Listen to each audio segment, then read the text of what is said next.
This is the Anthrobiology Podcast, hosted by me, Gabby LaPera. Every 2 weeks, I interview a biological anthropologist about what makes us, us.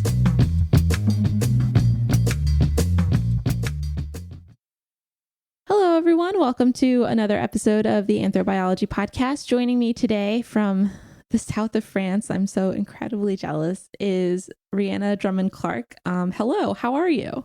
Yeah, I'm good, thanks. I'm so excited Very happy to have to be you on the show. Oh, good. I'm very excited to have you on. You don't actually live in France. You're just there visiting. So can you tell us where you're at, where you're going, because that's also very exciting, and what you study? Yeah. So I'm currently officially just starting the third year of my PhD at the University of Kent in Canterbury in the UK. But yeah, I'm currently transitioning to start at the Max Planck Institute, hopefully in February, following my supervisor, who's just got a very exciting, new job as like the director of the evolutionary anthropology department there. That is so exciting. So, congratulations. I mean, that's so awesome. Very exciting.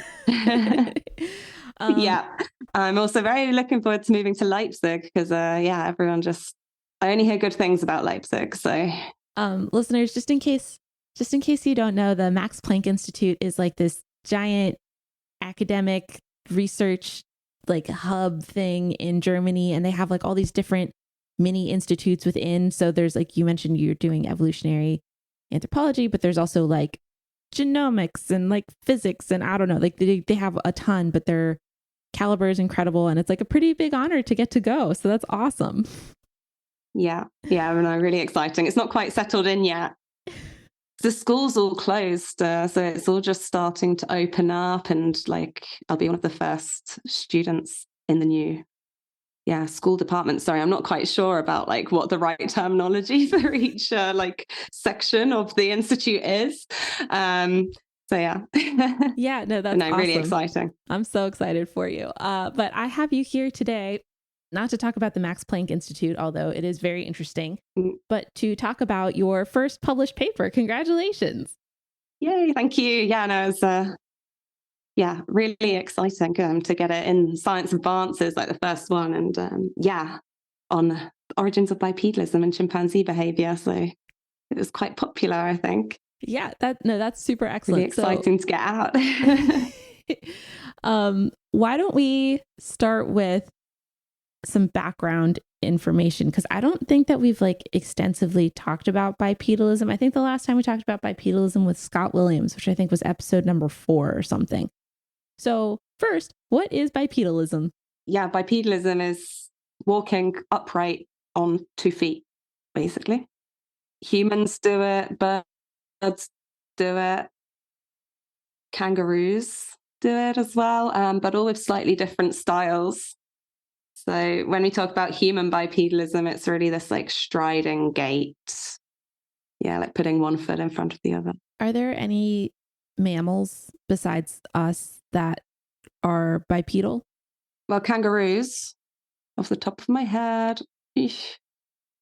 Apart from kangaroos, mammals, I can't think of any right now. Hopefully that's not being stupid. But... No, not at all. I think it's just an interesting question, because we're obligate bipeds along with kangaroos, although kangaroos do sometimes do like a weird ground thing, but we're obligate bipeds. But there are some mammals that have like, they have bipedal instances. We were just talking about bears before I hit record, and there's bears that will stand up on their hind legs and walk around, and there's plenty of videos of dogs doing it. There's a great video of a dog that's dancing salsa, which I love. It hasn't gotten any less funny after 10 years, and I don't know what that says about me.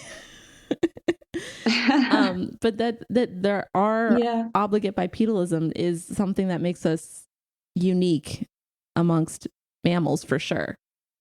And even amongst birds, like the way that most birds are bipedal is not the way that it's not the way that humans are bipedal really at all. Like the way that they've evolved it. Yeah. Well, I mean, besides like ostriches and like penguins and stuff, but like the way that they walk is pretty different than the way that we walk bipedally.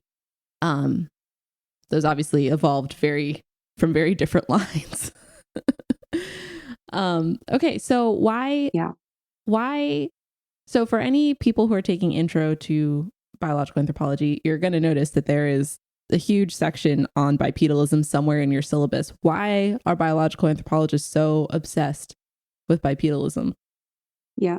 So, I mean, we're talking about mammals that walk bipedally, but humans are the only primate that walk, on 2 feet upright, like all the time as their main mode of locomotion. And that's actually like the first thing that separates the human lineage from the other apes in the fossil record. Like the earliest fossils that we find of the human lineage, hominins, they're walking upright on 2 feet, or at least they've got the morphology indicative of that. And we see that before large brains, before tool use, before many of the things that like really make us human. So understanding why and how that came to be that we walk on 2 feet is just really understanding our lineage and how we came to be what we are today. That was actually really beautiful. I don't know if it's just because it's early and I'm feeling a little goofy, but that sounded so nice. It is really interesting because there are all these theories about bipedalism and how bipedalism maybe created the conditions that helped us become human, like the things that we think about when we think about humans. Because a lot of people don't think about walking on 2 legs is like particularly, it's not, if you ask them like what separates humans from animals, I don't think that that's like the first thing most people would say. I think a lot of people would be like our giant smart brains or tool use or all these other things. But bipedalism really does feel like it might be inextricably bound up with that in some regards. Where was I going with that? I was going somewhere, which is there's all these like kind of crazy theories about why bipedalism arose, and I'll talk about that in another episode. But why would you study bipedalism in chimpanzees if, as we've just discussed, chimpanzees aren't obligate bipeds? Mm-hmm. Yeah, just a very good question, and that definitely needs explaining a bit. So, as I said, it's like when we see these first fossils, like around 4 million years ago, like early in the human lineage, they're already bipedal. That's what the morphology is suggesting. And that's really close. So humans split from chimpanzees like 7 million years ago, more or less. There's some debate around that. And we still don't really know what this last common ancestor between humans and chimps looked like. And importantly, how they were moving around. There's debate as to whether they were the last common ancestor was a knuckle walker, so walking around like chimpanzees and gorillas do today, on 4 limbs using their phalanges, or if they were perhaps already like orthograde, upright, moving around in the trees, and then later that got like exapted to moving around on the ground. Problem is we don't have the fossils. We don't know what that last common ancestor looked like. So the best thing we can do right now is these like comparative studies where we look at what we're left with now and the evolutionary lineages, make comparisons. So like comparing humans and chimpanzees, and then also like the chimpanzees in different settings, for example. So they live in forests and also in savannas. We can compare their behavior in these 2 like habitats, see how maybe they change. And the important thing is that like the earliest humans, the earliest hominins, they lived in a habitat very similar to these chimpanzees in savanna habitats today. And that forms a real basis of like the hypotheses of how humans came to be, our lineage, that we moved from the forest into these dry habitats. So we can look at how maybe chimpanzees change their behavior between the forest to savanna habitat and start to model like what behaviors were possible in our ancestors in the same setting. Yeah, there's 2 threads I want to pull on. The first one is in terms of like bipedalism, there's like some physical structures that allow us to be efficient bipeds that chimpanzees lack. They have other adaptations that make them pretty good at being in the trees, at being arboreal. And those are things like curved I'm making a claw with my hand, like curved bones in their hands. Let them wrap around branches, and their big toe on their foot is completely independent and is like really wild to watch move, and that helps them wrap around stuff. So, but then we also have like some kind of more intrinsic structures in humans, like the way that our pelvis is shaped. Those are all things that help us be bipeds. And so when you're talking about like looking at the fossil record, that's one of the things that you're looking at, like that last ancestor between chimpanzees and humans. Like what structures do they have that look more like someone that walks upright all the time, and what structures do they have that looks more like they're arboreal? And these earliest fossils are interesting because, like, when you look at them, usually from the waist down, they kind of are looking more like humans, more derived towards bipedalism, like with this hip structure, more for bipedalism, for example. But then if you look from the waist up, they tend to look more like chimpanzees in that they've got these forelimbs adapted for moving in the trees, as you're saying, the long curved fingers. So you have this weird mixture of morphology that, yeah, basically we're trying to understand still and figure out how they were interacting with these habitats. That's really interesting. So then the other thing that you mentioned is that chimpanzees, they live in both like forest environments and kind of like semi-savanna environments. Mm-hmm. And can you explain like kind of what the going hypothesis is that you kind of examined through your work that had to do with environment and bipedalism? Yeah, so around the time of 6 million years ago, the time of the split where we first start getting like the earliest hominins, there was this kind of like global aridification, or at least around like in Africa or where we're finding the fossils, and you get this switch from a forest to these more dry seasonal habitats called savannas. And that's about the same time as we start finding these first like hominin fossils. So one of the big like leading like hypotheses for a long time has been focused around our ancestors adapting to this more open and seasonal habitat, moving from the forest into the savannas, and the like behavioral adaptations they've had to make to survive. So for example, one thing was that if you've got less trees, you need to be on the ground more, right? So lots of traditional theories have focused on the need to travel more efficiently on the ground, and that bipedalism is a better way to do that, or was for our earliest ancestors. So coming down from the trees, traveling on the ground, selected for bipedalism. Yeah, no. So one thing that I was going to say, which I don't think I managed to say when I was going on about morphological adaptations, is that walking on 2 feet is super efficient in comparison to knuckle walking when you're trying to go a long distance, which is part of what plays into this, right? Which is this idea that like our ancestors were trying to get from like little forest clump to little forest clump. I know that there's like an actual word for those forest clumps and I cannot remember it. But it's a lot easier. I think that's good enough. Forest clump. Forest clumps. This is high science, y'all. Yeah. So it's a lot easier for our ancestors to get on 2 feet and walk bipedally. Like if you think about how chimps walk on their knuckles on the ground, it's pretty laborious. And like you can even try it, a modified version yourself. And obviously we're not modified to knuckle walk in the same way that chimps are, but like it'll give you an idea of how much more tiring it is to do that versus just standing up and walking, which chimps also can't stand up and walk that way because their pelvises are shaped differently. So them actually walking on 2 legs is it's even less energy efficient than them knuckle walking. The whole thing's kind of crazy. A lot of it comes back to energy, which is really neat.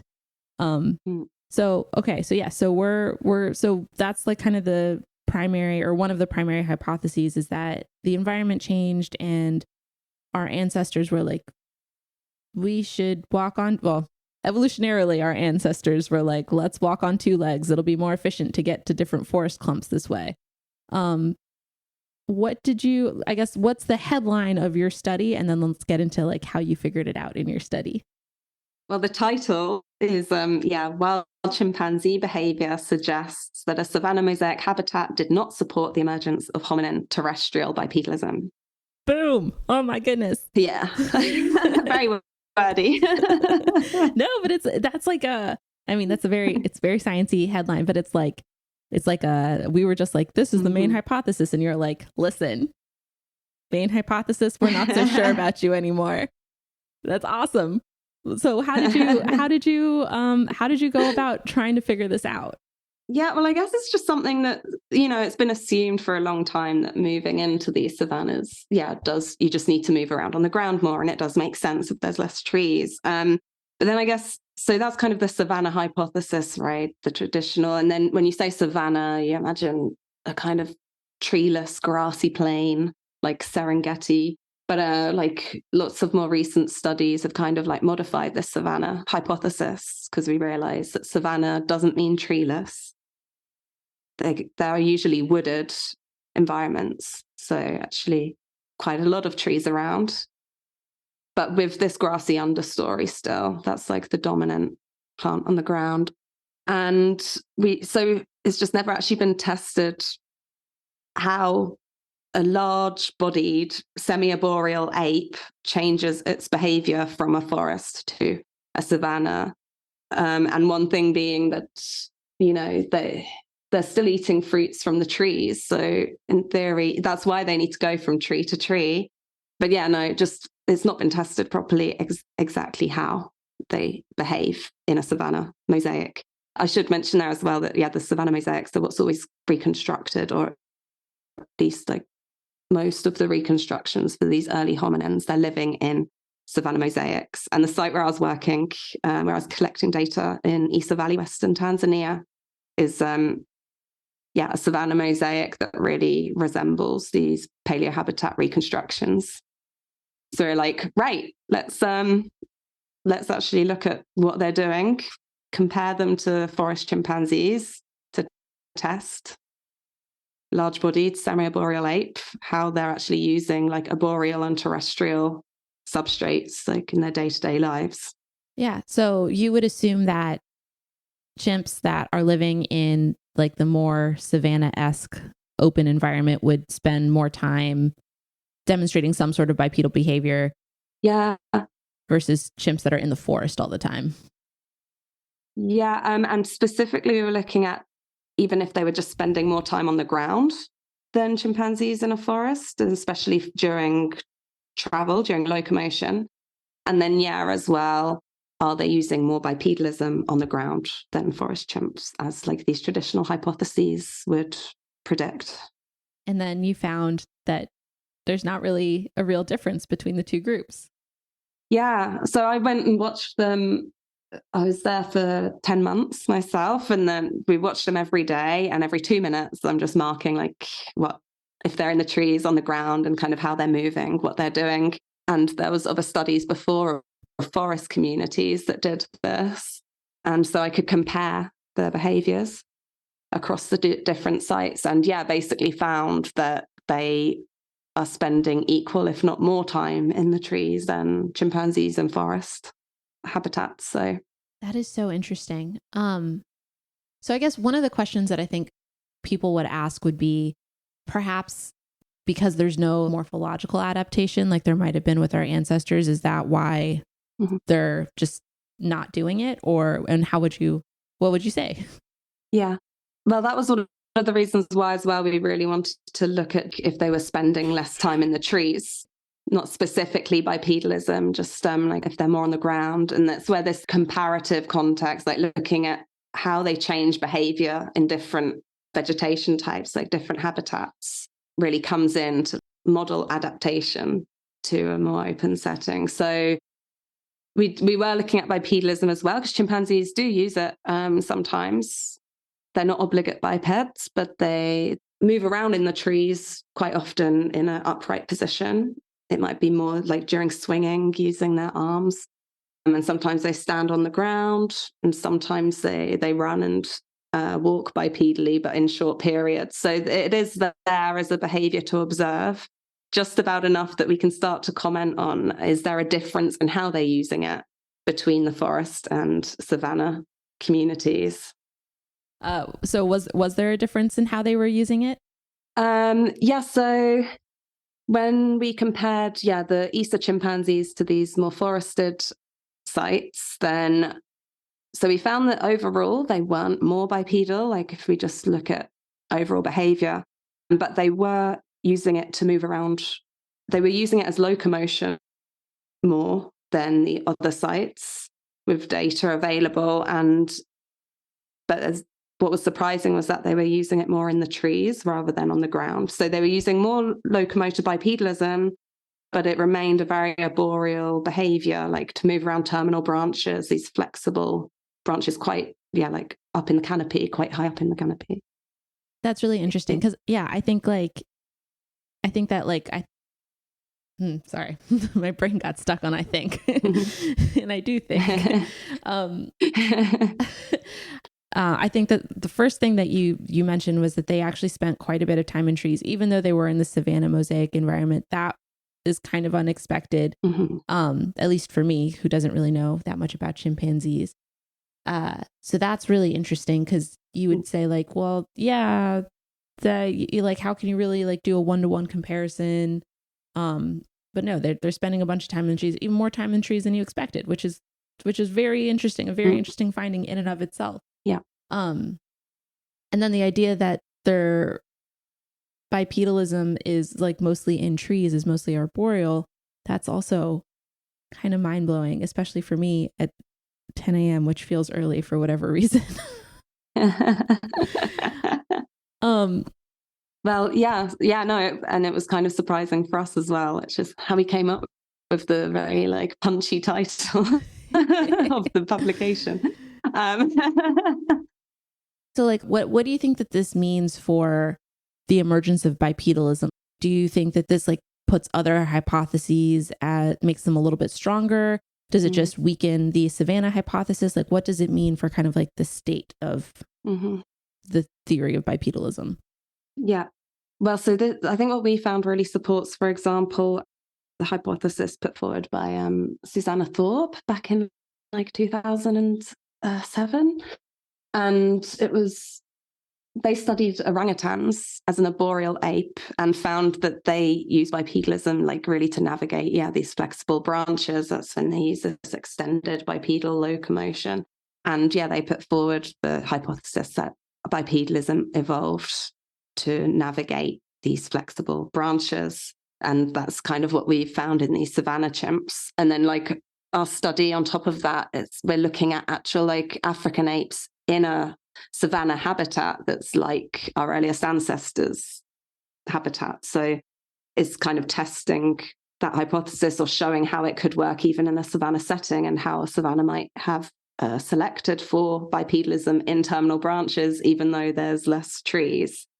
So it's really supporting these hypotheses that give a arboreal origin of bipedalism and maybe even bringing this arboreal use of bipedalism forward to the more recently in our ancestry, in our evolution.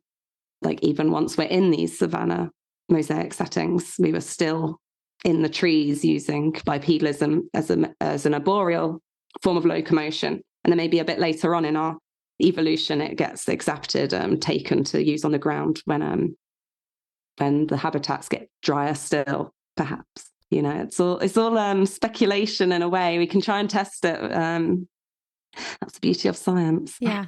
No, it's so interesting, and so I because I live in California and I've become the ultimate Californian. I rock climb as a hobby, which is very fun. There's this stereotype. I don't know if you know about like it's like all of us hike, all of us rock climb, all of us are very annoying.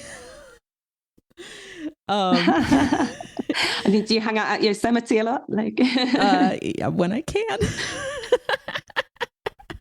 Yeah. I drive a Subaru. Like I wear my Birkenstocks. Like I go to the farmer's market every Saturday morning. I'm a whole walking stereotype at this. I don't even know when it happened. I just woke up one day and I was like, oh my God. It sounds great. Honestly, it's a beautiful life. But what I was going to say is that rock climbing, it's really interesting because I think about this all the time when I'm climbing. I'm like, we evolved to be bipedal, and then here we are launching ourselves up these walls and without any of the adaptations that we used to have. And it's just so funny to me. But we're still honestly like we're still pretty good climbers. Like even though we don't have like the same morphological adaptations, which is it's interesting. But it's really interesting that you mentioned rock climbing, actually, because I mean, we're quite interested by that, like in the study group that I'm part of, like what part that's played in human evolution, because it's still not quite really understood how rock climbing differs from tree climbing, and that like what morphology is advantageous. Like, is it better that we have longer legs and shorter arms for rock climbing compared to tree climbing, for example? Like, that's really interesting because we've not really studied how other primates climb. No, that's really interesting because we don't actually know. This is really interesting. Okay, so sorry, I completely took us down a different pathway. Okay, so is there anything else that you would like to say about the study before I start asking you about what it's like doing field work? Well, I guess the study, maybe just quickly. So yeah, I really excitedly just got my study accepted by Leakey Foundation. So I got a research grant from the Leakey Foundation to kind of continue looking at some of the questions that this study brought up, like how exactly or why are they spending so much time in the trees, even though there's less trees? How are they changing their behavior? So we're going to be looking a bit more at like, are they spending more time in one tree when they do find a feeding tree to like reduce the amount of times they have to travel between trees? Is it the shape of the trees in the savannas that is allowing that, and maybe selecting for like terminal branch locomotor behaviors like bipedalism? So we're going to be looking at that next year. So congratulations. That's so exciting. You've got so many exciting things going on. I'm so happy for you. Okay, yeah, so it was an exciting end of year. Yeah. So I do want to ask you a bit about fieldwork, because you mentioned earlier that you spent 10 months in the field in Tanzania, and that is a very long time. What was that like? Where were you living? How did you go about your day? Yeah. So there's a little research camp. And, yeah, it's quite luxurious because we have solar panels and batteries, so you can charge your computers and stuff. But otherwise we've got little tents set up, someone who cooks for us, and then we're a small group of about, I don't know, like 13, like with a few researchers and field assistants from like local field assistants. And yeah, every day kind of you get up. You would hate it because you have to get up at like 5 a.m. sometimes, or even earlier if the chimps sleep far away. I mean, I struggled sometimes. And you get up, it's still dark, quick coffee by the fire, and off you go. Sometimes they're about 4 kilometers away, and kind of you trek through the woodland. It's really a steep and rocky Isa Valley where the research site is. It's kind of, quite mountainous. So the first thing you have to do is kind of run down this really steep hill and then maybe go up again, depending on where they are. But so, usually we try to nest the chimpanzees every night, and then you know where they are the next day and you can go out and find them. And then, they kind of leave their nests when the sun comes up, and you spend the day following them. Try not to lose them. Because they move a lot quicker up and down the slopes than we do. Yeah, I bet. What I guess I have so many different questions. Starting with the chimpanzees, have you had any? So first, the chimpanzees they're wild, but they're habituated. So what does that mean? Yeah. So the research camp has been set up there for like, when was it? Off the top of my head, 2013 or something. And then the chimps, so there was a constant research present there for a few years, and they start trying to follow the chimps. And gradually you get them used to our presence, and we'll do special things like tongue clicking. So they know that it's us and not like some other people who might, I don't know, cause them harm. We don't want to get them used to all people, just like the researchers, for their own safety. So we'll follow them. And after tends to take around 5 years on average to habituate chimpanzees. And when they are habituated, it's this perfect balance of they're not scared of you, so they don't run away, but they're also not too interested in you. So they literally just do their lives and treat you just like a part of the scenery. Like they don't change their behavior around you. That's like the ideal habituation. And why study chimpanzees in the wild that are habituated? How are they different than captive counterparts? Well, I mean, yeah, for example, with my study, like if you really want to see their behavior and how they're interacting with their habitat, their ecology, how they've evolved in that setting, you need to see them in the setting, right? When they're in captivity, I mean, they can pick up behaviors from humans. They're not living in their natural environment. You're not seeing the like actual behaviors that they would use in the wild, and it limits what you can test, like in terms of how they've adapted to a certain setting and what behaviors they're capable of. I mean, if we're talking about locomotion, for example, I mean, in a lab or in captivity, it's great because you can maybe put in sensors and it's more controlled. You get this more kind of controlled lab setting. You can see exactly like how they're gripping certain substrates, but then the substrates that you can measure them gripping will be very, very limited. You can't see all the different types of branches and angles that you would see in a wild setting. Yeah. There's like benefits. Yeah, totally. To each, but totally. I think it's always worth kind of asking that question. It's something that we've talked about periodically on the show about how, like, why people study the animals they study where. So what's it like to follow chimpanzees through the savannah / woods? Yeah, it's a mixture of emotions. I mean, it's amazing, right? You have this like, I mean, every day when you're with them, I'm always like, wow, they're just like accepting me in their home and they're letting me follow them. I'm always like, they must think I'm really weird because you never eat or drink in front of them. You're just like this weird ape that's following them around, that never eats, never drinks, wears like this backpack and seems really rubbish at like moving through the forest and the woods.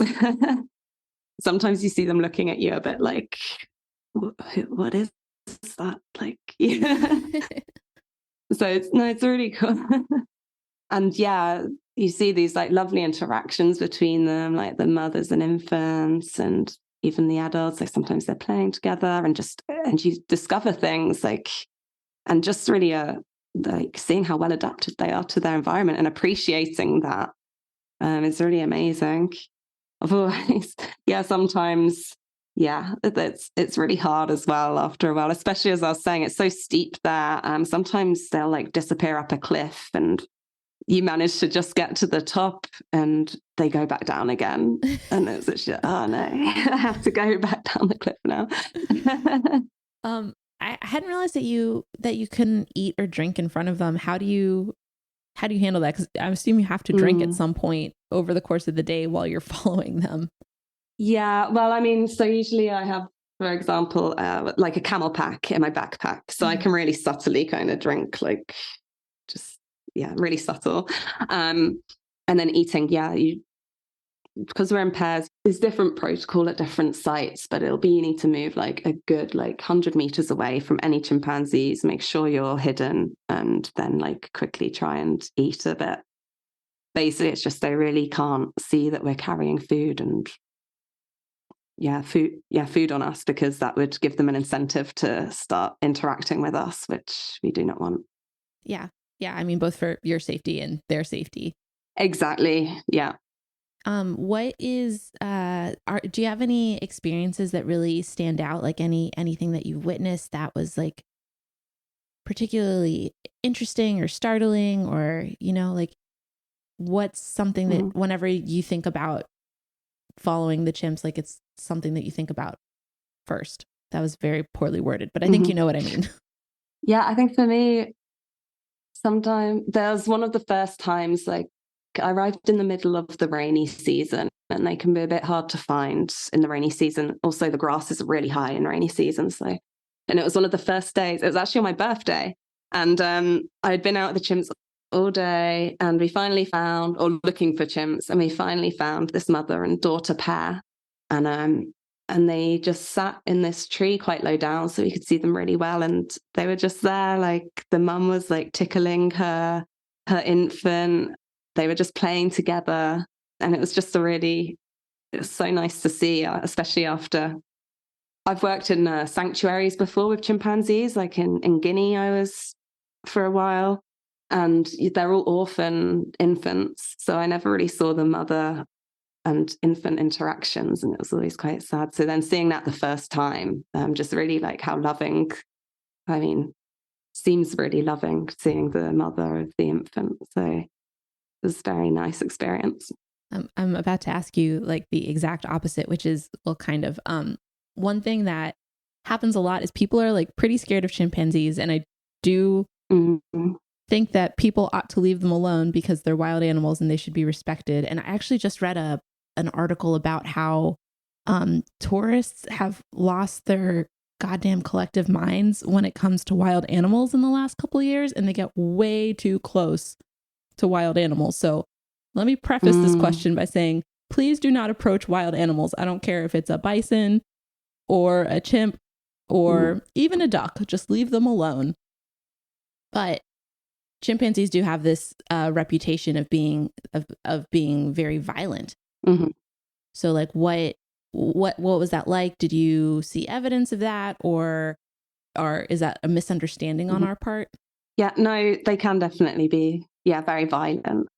I mean, they're just generally, I think, 'cause they've got such a strong hierarchy, and they are so strong. Like, I mean, they'll do, for example, if there's a female and she approaches a male who's higher in the hierarchy and somehow he doesn't quite greet her well, she might just start screaming loads and like running around to others, like looking for reassurance. And it's always very like noisy and lots of screaming.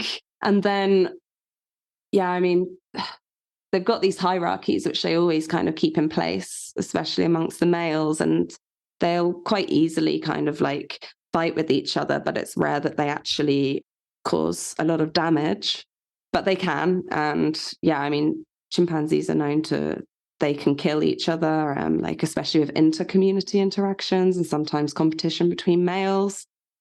And when I was there, I saw the group we were following, they actually found a mother and infant from a neighboring community and they killed the infant. So they can definitely be violent and not necessarily sympathetic, if we can use words like that for describing chimpanzees. But I think that it's really interesting to me. So I've been working on this cannibalism podcast as a side project for a while now.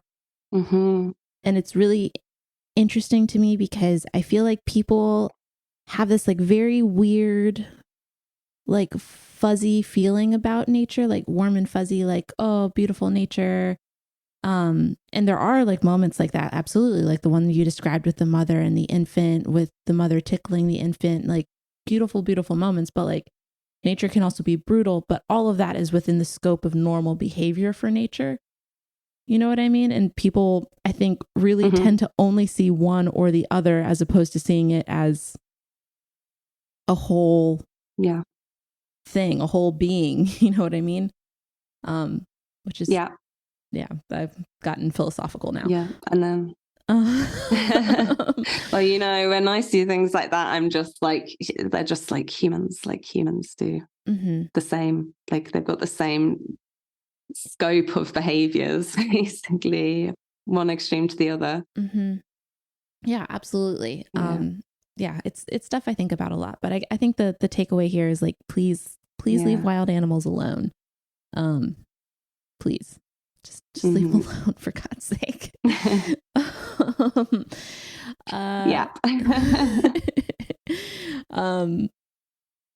So I guess, how did you end up here? How did you end up following chimps in Tanzania? Like, why? Most people don't wake up one day out of the blue and say, like, let's go.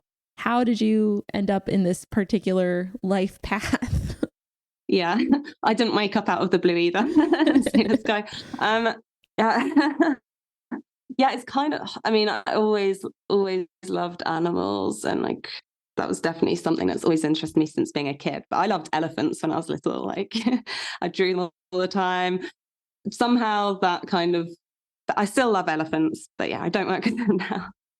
I think like, yeah, I studied paleobiology at university, and it's quite funny because after talking about that, like I knew I loved animals, but I also didn't like seeing it when they like hurt each other and stuff. So I was like, I'm going to study fossils, like evolution of life.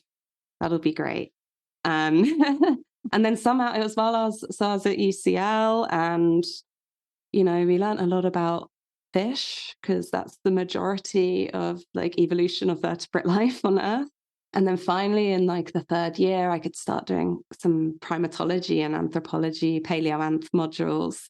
And I was just like, oh, I love it. Like, I really liked the side, even bringing some more of the cultural stuff in. I did my master's project on a fossilized ape from Hungary, and looking a bit at like ape evolution again. And by the end of it, I was like, I need to like work with living primates, like living apes. I can't just study their fossils. I need to experience like actually living apes.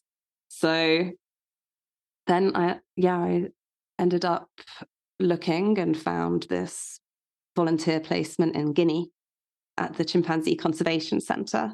And I wasn't set on chimpanzees. It just happened that was like the most convenient one, partly one of the cheapest to go and volunteer at. And then, yeah, once that started, I kind of was hooked on chimpanzees. And I mean, I had a really big gap between my master's and starting my PhD. I finished my master's in 2013. So, and then started the PhD in 2021. But yeah, in that time, I was kind of, going out into the field to work, at the Chimpanzee Conservation Centre. Then I was in Ivory Coast, the Comoe Chimpanzee Project. And then, applying for PhDs, just writing randomly. And my supervisor now, Tracy Kivel, I like wrote her kind of saying my experience with chimpanzees in the wild, and also like what I was interested in, like origins of bipedalism. And yeah, she gave me a chance and ended up going back to Tanzania and studying them again. There we go. That's excellent. I love that story. Can I ask you a practical question? Yeah. What is something that you are so glad that you have in the field? Like, is there like a piece of equipment that you're like, thank God I have this every time you go out? Like practical equipment. Like, it doesn't have to be practical. Like, I don't know. Like, because I mean, it was well, less of a theoretical question. That's what I meant when I said a practical question. Okay. It's more like like what are some things that you're like, that you always take in the field with you? Like maybe things that people don't normally think about, or not even in the field, but like to Tanzania, like to the campsite or wherever. Yeah. Yeah. I mean, a good pair of boots is the first thing that comes into my head. But then lots of people would think of this, but like, yeah, you walk around a lot, and yeah, a good pair of boots. It also helps against snakes, supposedly. I've not tested it, luckily, but and you know what? A good pillow. That is like one of the most important things. A good pillow. The first time I went out to Guinea, I didn't take a good pillow. I took this silly, like, inflatable pillow that you use in a car, like just a really bad, small, inflatable pillow. And oh, it was sweaty. It was uncomfy. It was awful. And since then, I've got my like mini memory foam travel pillow, and that comes with me everywhere. No, I totally agree with you. When I camp, my friends always make fun of me because I have like I have like a bigger pillow, and they're like ultralight backpackers, you know what I mean? And they've got like everything like weighs like less than a pound, and I'm just like here with like a standard pillow. I'm like, you know what? I'm gonna be comfortable. I'm gonna wake up so well rested. If you don't sleep well, then like, yeah. That's funny. I love that answer. Okay, so we are at the final portion of the interview, in which I will ask you about what you are reading. So my first question to you is, if people want to learn more, like kind of basic stuff about the kind of work you do, either about like what chimpanzees are like, or theories of bipedalism, where's a good place for them to start? I'd say, so for like bipedalism, there's First Steps by Jeremy De Silva, which I just read recently, and I think it's really accessible to like the general public and gives a really good coverage of kind of the current understanding of like why bipedalism is important and its evolution. So yeah, First Steps, Jeremy De Silva. And then something a bit more in depth, but I think really covers kind of how like studying chimpanzees and comparing them to humans can like help us understand our own evolution is Chimpanzees and Human Evolution. It's a book by Martin Muller and David Pilbeam and McGrew. Yeah, you got to hand it to scientists. What you get is it's what's on the label. Yeah.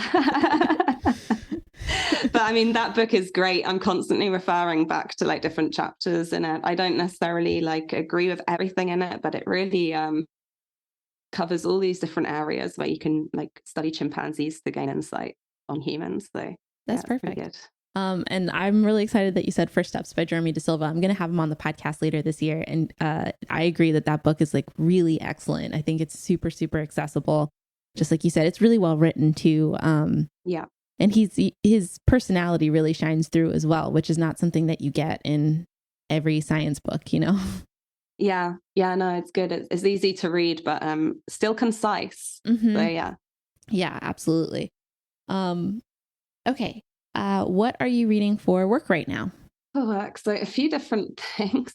The last thing I was reading, so I'm working on my next chapter, which is going to be much more like descriptive of chimpanzees' actual like locomotor and postural behavior in ESA. So I've been reading some other studies that did that, and last one was Orangutan Positional Behavior and the Nature of Arboreal Locomotion in Hominoidea by Susanna Thorpe and Robin Crompton. Yeah, it's just a description of orangutan positional behavior. So looking at what they've covered. It's actually funny because I'm just realizing now that I've talked to so many UK primatologists in the last few months. I talked to Kirsty Graham and Alicia Carter, and now you. So I don't know where this is coming from, but y'all got something going over there. I was working with Alicia at UCL for we were giving a module together, or as a tutor for her module. She's incredible. Yeah. Y'all, it's really, I'm like, I want to go over there and just like start a book club with y'all. Yeah. You want to go rock climbing? Over. We'll go rock climbing and read a book together. Great. Although I'd like to come to California, that would be better, I think. Oh yeah, feel free. Come on over. It's honestly, it's a great time. I'll take you camping because you definitely don't get enough camping in your regular life.